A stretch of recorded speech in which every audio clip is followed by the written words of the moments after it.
The following program is rated PG. Please be advised that what you are about to hear may contain mature themes, mild uses of bad language, and some instances of violence which may be unsuitable for younger listeners.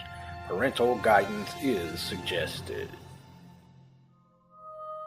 This is a presentation of Dream Realm Enterprises, where dreams are our reality.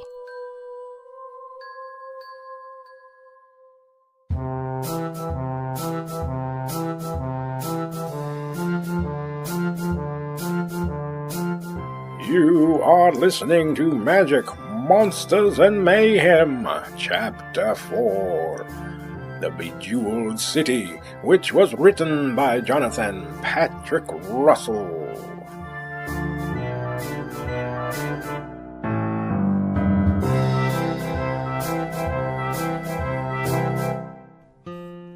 Greetings, friends. This day we find our heroes in good spirits as they come into the land called Morrowind. Unlike their recent adventures, the weather is pleasant and spring-like, and there is little reason for complaint. But of course, knowing this party, I'm sure they'll find something to moan about. Oh, what a lovely spring day. Not a cloud in the sky. Just me kind of weather. Meh. It's all right. A bit warm for my taste. Oh, you're just miserable because you're always wearing those heavy robes. Well, I could always take off my robes, if you prefer to see my naked body. Gods, no, just never mind, wizard. Keep your robes on and your shriveled up body to yourself. Here, I second that. And I third it. It's too late for me, I'm afraid. The image of it is already in my mind. Yeah. Just hush about the whole thing. It's been a long week, and the last thing I need to cap it off is thoughts of any of you lots naked. Well, considering that you were dead only a few days ago, I think anything would be better than the great darkness. Yes, that is a thought. Was it all darkness, Greybeard, or did you see a long tunnel and a white light? Or was it all serene with beautiful angels and the like? If you're referring to the afterlife, I honestly can't remember. Can't remember? I think that'd be something you'd never forget, Dwarf. I'll tell you one thing I'll never forget, and that's how torn up Waldo was when he found out you were dead, Greybeard. Was he now? Well, wizard, never knew you cared. Oh, pish, the halfling exaggerates. Now, Waldo, as I recall, you cried your eyes out like a little baby. Take it back, Brett Gawain. That's utter nonsense, and you know it. Now, Waldo, be honest. The musclehead may be exaggerating a bit, but you were quite upset at the loss of your friend. Friend? Who said we were friends? Are we enemies then, wizard? Well, I didn't mean that, and you know it. Either we're friends, enemies, or we're nothing, Waldo Riddendorf. Now, which is it? I suppose we're more like, acquaintances, comrades in arms. Comrades in arms? Have you actually ever picked up a weapon in your sad, pathetic life, wizard? Well, there have been occasions. Oh, yeah? Name one. Well, it was a long time ago, when I was, younger. At any rate, to, answer your question, we're, sort of, mates, teammates. Teammates, eh? And naturally, I was concerned when you died. Sounds like you're friends to me. Why don't you boys just hug it out? Perish the thought, woman. Well, at least I didn't attempt to eat you. Yeah, and I still owe Gawain a thumping for that. Wait, you said attempt, Waldo. And I know I told you to refrain from trying to eat anyone while I was away, Gawain. It wasn't so much an attempt as it was a temptation, but I resisted it. However, you can't really blame me. I was getting quite hungry, and he is quite pleasantly plump round the middle. Would have made a nice meal if you ask me. Watch it go in. I could still thump you, you know. Look, my friend, someone here has to be the practical one, and I am that if nothing else. Practical and sensible. Cannibalism is neither sensible or practical. Sounds rather deplorable to me. It's not cannibalism. How can it be cannibalistic to eat someone of a different race altogether? Oh, for the love of the gods, let's not get into this disgusting debate again. And furthermore, don't make me laugh, Gawain. You haven't got a sensible bone in your body. Oh, so you've been looking at my body, have you? Stuff those thoughts right up where you sit, brainless. Remind me, why did I choose to come on this quest in the first place? You're all as crazy as they come, and you never stop quarreling with each other. I mean, who'd have signed up for that? And why did I sign up at all with you lot? Likely it was for the promise of untold riches like the rest of us. Riches? Where? We've been on the road for months now, and we've yet to see anything remotely resembling any riches. Rubbish, if you ask me. Not so, wizard. We're now in the land of Merrowind, the home of the Bejewelled city, which is full of riches. And it shouldn't be much further away by now. Are you sure? Oh, yes, we should be quite near the city. Does anyone spy it as yet? Hey, I see it glimmering in the distance. Could that be it? Let me fish out my far-off seeing device. Do you refer to your telescope, Leadhead? Oh, yes. That's it. I always forget the name. Here it is. Half-wit. And you wonder why I'm not attracted to you in the least. But I'm so pretty. How can you resist me? I mean, look at my muscles. Aren't they perfect? I value intelligence above all else. Good looks just don't impress me. At least you acknowledge that I am good-looking. So, do you see the city through that device of yours, or not? Let me see. Yes, there it is. Wow, now that's beautiful. Oh? Well, let me see. No, me first. Don't crowd me. You'll each get a turn. But as our leader, I feel Rosa should get the first real look. Here you are, Rosa. You may borrow my far-off looky device. Telescope. What a pea-brain. Yes, the city is quite impressive from up here. Can't wait to see what it looks like up close. Well, come on, boys. Let's make tracks. Right behind you, Princess. Me next.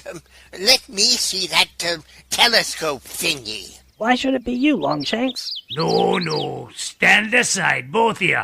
I'm having a look next. Unfair, I tell you. It should always be mages first. It is the way of things. Rubbish. Halflings have a height disadvantage, so it should be halflings first. Well, I have a large axe, and I say I'm first, or else. Well, I say it's mine, and none of you get to see. Give it back.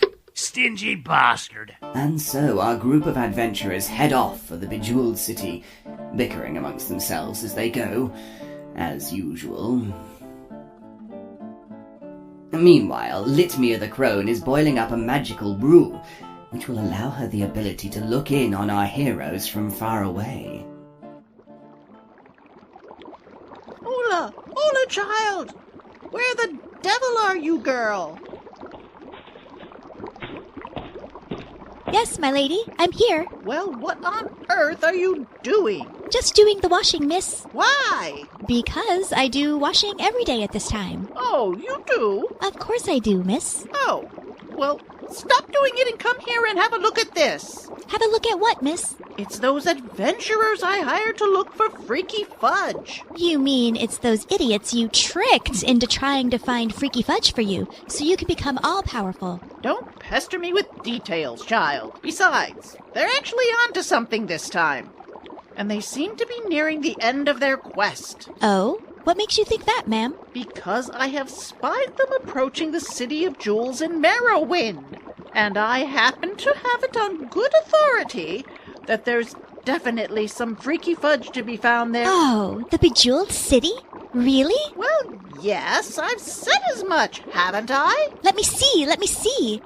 Wow, that's beautiful. I wish I could go there. You may get your wish, girl. Really? Do you mean it? I said so, didn't I? Of course I meant it. If this is indeed the end of the quest, we must be there to meet our Fatula. Or help fate along, as it were. Now, go and pack some bags. We must be off. Oh, yes, my lady. I can't wait. And at that very moment, Lord Terrible the Terrible was gaining a bit of intel on the adventurers and Litmia from some very precarious sources.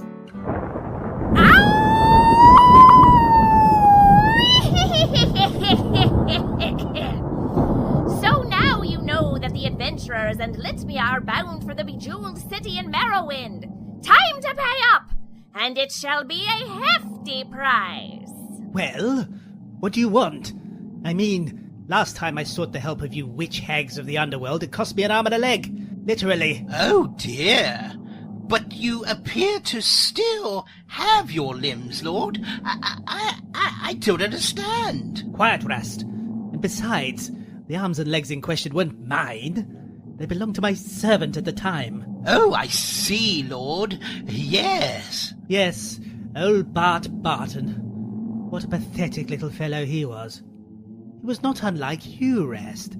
Yes, you know, you really remind me of him. Is that so, Lord? In what way? Well, you're both short, ugly, smelly, and annoying, as I said. Shut up, Rast. Oh, quite so, my lord. Shutting up. So, what'll it be this time? We require the innocence of a virgin! Damn, fresh out of those. Then we need the soul of an infant. Nope, no infants around here. Will anything else do? Well, Fudge, what have you got? Let me see now. Rast, what have we got lying about the place? Well, let's see. Oh, we've got those deviled eggs in the fridge. Did you say you had some devil eggs? No, deviled eggs. Not quite what you were thinking of, but I must say they are quite exquisitely delicious. Especially the way old Rasty here fixes them. Oh yes, they are divine. Divine? No, that won't do at all. What else have you got, Rast? Come on, hurry up, think. Oh, we do have that devil's food cake, and that is made out of parts of devils, Lord. Oh yes, Rast. Perfect. And it is also devilishly good. Yes, devilishly good, Lord. It's quite your favourite. Oh, I see what you did there. Very droll, my lord. Well, what do you say? How does that sound? It'll have to do, I suppose. Yeah, we'll have that. Hop it on through! Go and fetch the devil's food cake, Rast, there's a good fellow. Straight away, my lord. I'll be back in a jiff. And so Rast did indeed go to fetch the cake, sent it through the portal into the underworld, and completed Lord Terrible's terrible transaction. Just trying to move this along a bit. That's it, Rast. That was the last bit of information I needed to complete my plan to not only foil these adventurers, but to put a final end to the machinations of that dreadful crone Litmia. And I shall do it in one fell swoop. Now that I know precisely where they're all headed, and what they're after, I can set my clever plan in motion. How exciting, Lord! Where are we off to? The Bejewelled City! Oh, Whee! Oh, the Bejewelled City. Oh, I've always wanted to go there, Lord. Always.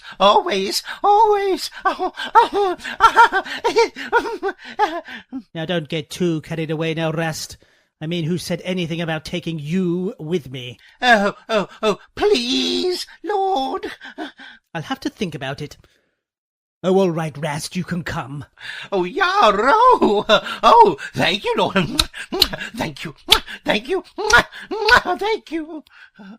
All right, Rast, no need to wet yourself. Now I'll pack my bags and we'll be off. And so our band of heroes arrive in the legendary Bejewelled City, where it is said that everything glistened. And it does, too. It's quite a wondrous place, where the very streets are paved with gemstones of all sorts. Even the city walls are covered in them. Considering this, you would think that theft would be high, but the laws are so strict in this city that few dare to try. Though many are indeed tempted, including Blondo Barnfeathers.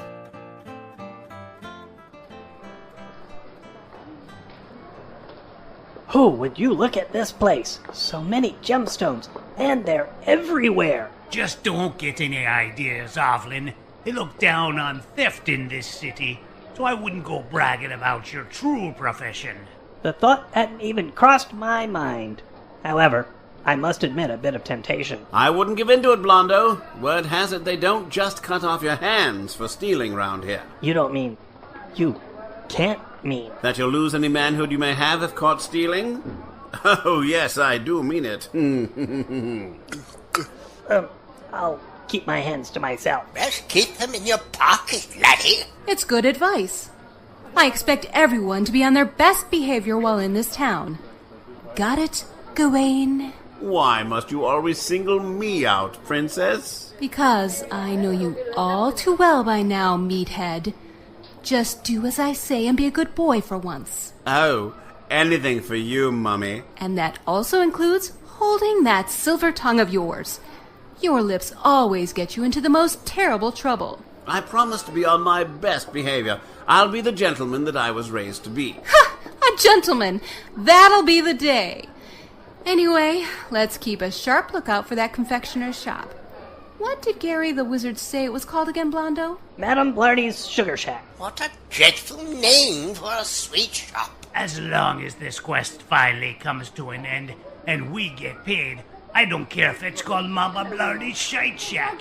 Speaking of which, I could do with a good shite house.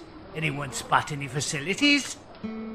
At that very moment, Lord Terrible and his faithful henchman and housekeeper, Rust, were exiting Madame Blarney's Sugar Shack, having located it well ahead of everyone else, including Litmia the Crone and Doodle the Cat, having set his clever plan into motion, whatever that might be. Ooh, this raspberry cream tart is to die for, Lord. Would you care for a bite before I scarf it all down? No, thank you, Rast. Or perhaps you'd like one of those gooey, chocolatey yum drops? I'm good, Rast. I'm not interested in sweets. I mean, can't you see I've just put my plan into action to thwart both Litmia the Crone and those dastardly adventurers once and for all? How about a sucky sweet? Rast! Have you no sense of occasion? Wait, are those butterscotch creams you have there as well? Yes, Lord. Would you like one? They're oh so yummy. Yes, all right, give me a butterscotch cream, on the condition that you shut up about sweets for at least 10 minutes. As you wish, sir. Thank you, Rast. Oh, most welcome, sir. Now, let me tell you, Rast, this that really is good. The texture, the flavor, amazing. Holy hopping horse eyes. That Madame Blarney knows her sweets. Would you care for another one, Lord? Don't mind if I do. Thank you, Rast. Oh, most welcome, sir. Hang on a minute, Rast.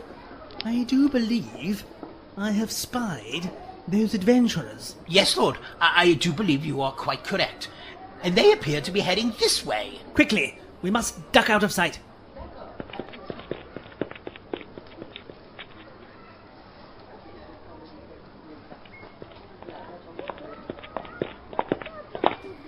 Look over there, you guys. It's the sweet shop. Why, bless my soul, so it is. But I haven't found a good shite house yet. I miss being in the woods. You can't never find a good bush to duck under when you have to go in the city. Bah! Hold it in, dwarf. Much easier said than done, laddie.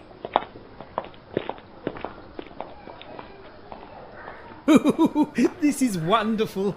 Those fools have no idea what's in store for them. What is in store for them, Lord? Well, you see... No, never mind, Rast. Spoilers. You and they will find out soon enough.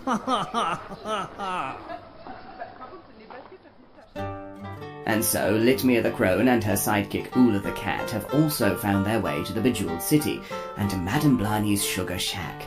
Across the street from it, to be precise. And as they do, they happen to spy our heroes about to enter the shop.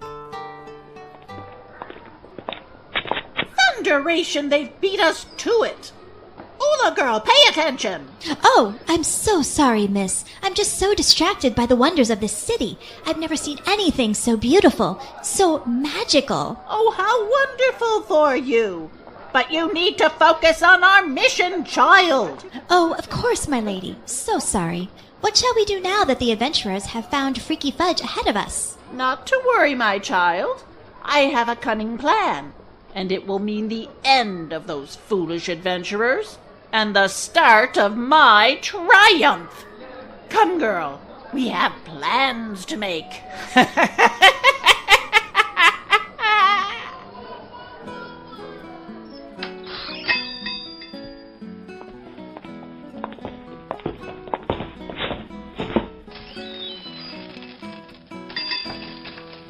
Yes? What do you want? Oh, I beg your pardon. Are you Madame Barney? Who wants to know? Oh, Lando, perhaps you should handle this. As you wish, princess. Princess? Ha! If you expect me to be impressed, you can forget it, darling. Begging your pardon, Madame Blarney. Did I say I was Madame Blarney? It's awfully rude to make assumptions, halfling. Oh, I'm sorry. Princess? Allow me to handle this. Honestly, you people are utterly useless. Who the hell are you, then? I am a nobleman of Cerebron. Brett Gawain at your service, madame. My, but you're a pretty one. Finally, someone notices. May I ask who I am addressing? Madam Adrasta Blarney, at your service, sir. See? Now we're getting somewhere. Just get on with it, Gawain. Yes? What do you want, handsome? And don't assume you can get away with the crown jewels just because you're so sexy. What can I get away with? Aw, now you're gonna make me blush. Just stop it. Seeing Gawain actually flirt successfully is just sickening. Tell me about it. Hush in the back, we're talking. Go on, sweetie. Tell me what you want. Well, many things. But firstly, my fellow adventurers and I have been on a long quest in search of a substance which we have been told that you may possess. Who told you I'd have what you want? Huh? It was a wizard, actually. Well, more precisely, a halfling wizard. Oh, Gary sent you. Why didn't you say so in the first place? How is old Gary? He is rather well, it would seem. And it also seems that you are very well acquainted with, old Gary. I am. Great guy, old Gary. And he's a good roll in the hay, if you know what I mean. Well, that's a lot more information than we needed. Anyway, Well, if you're friends of Gary, you can't be all bad. What do you seek? First things first, I don't suppose you have a shite house close by? The restroom, actually, is just in the back. Second door on the left. Oh, thank the gods, if you'll excuse me. But there ain't no bog paper. Bloody hell. Ah, pish on it. I don't care. I've got to go. I don't even want to think about how he's going to deal with that problem. And I don't even want to talk about it. So shush, Waldo. Okay then, what else you need? I don't suppose you happen to have any Freaky Fudge, do you? Freaky Fudge? Now that's a popular item today. It is? Yes, indeed. Someone was just in here today inquiring about that very confection. Oh, yes? And who might that have been? Why, none other than the dishy-looking Lord Terrible. The Terrible. What? Oh, my. You're kidding! Nope. Oh, no! It's a trap! We're doomed. Are our heroes doomed? Have they really fallen into Lord Terrible's evil trap? Will Litmia the Crone actually get what's coming to her? Will Greybeard find something to clean himself off with in the toilet? I can't believe I just said that. Will there actually be a happy ending to our tale? And more to the point, will you fine folks actually tune in next time to find out? Or will you simply give up on this series once and for all and give it a miss? Either way, we'll be here next time when somehow all of this gets resolved, one way or another.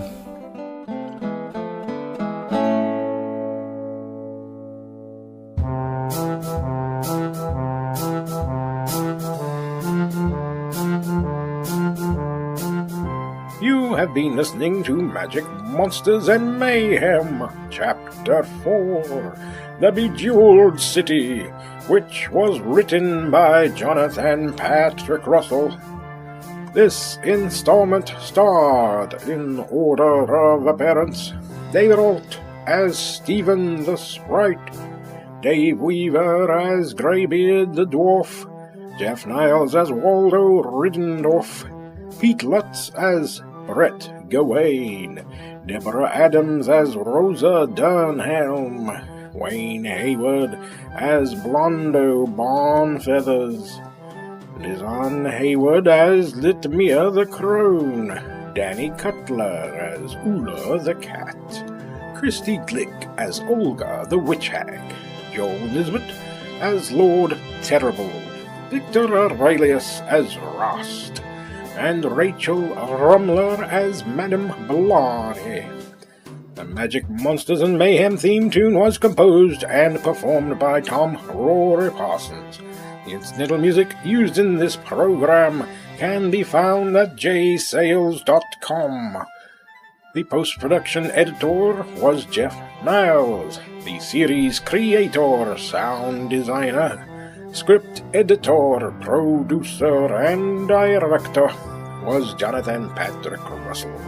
The copyright for Magic, Monsters, and Mayhem is held by Dream Realm Enterprises. Any rebroadcast or reproduction of this program without the expressed written permission of Dream Realm Enterprises is strictly prohibited.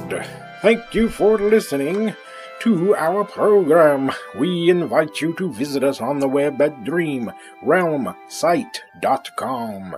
And if you'd like to email us with any of your comments or questions, you may do so at docbuilding1@yahoo.com. We invite you to tune in to Chapter 5, the final chapter of our story, coming soon, which is titled Just Desserts, when the quest for Freaky Fudge finally comes to its successful conclusion. Until then, as always, friends, we bid you good journey. This program is copyright 2016, all rights reserved, and is brought to you by Dream Realm Enterprises. The journey continues.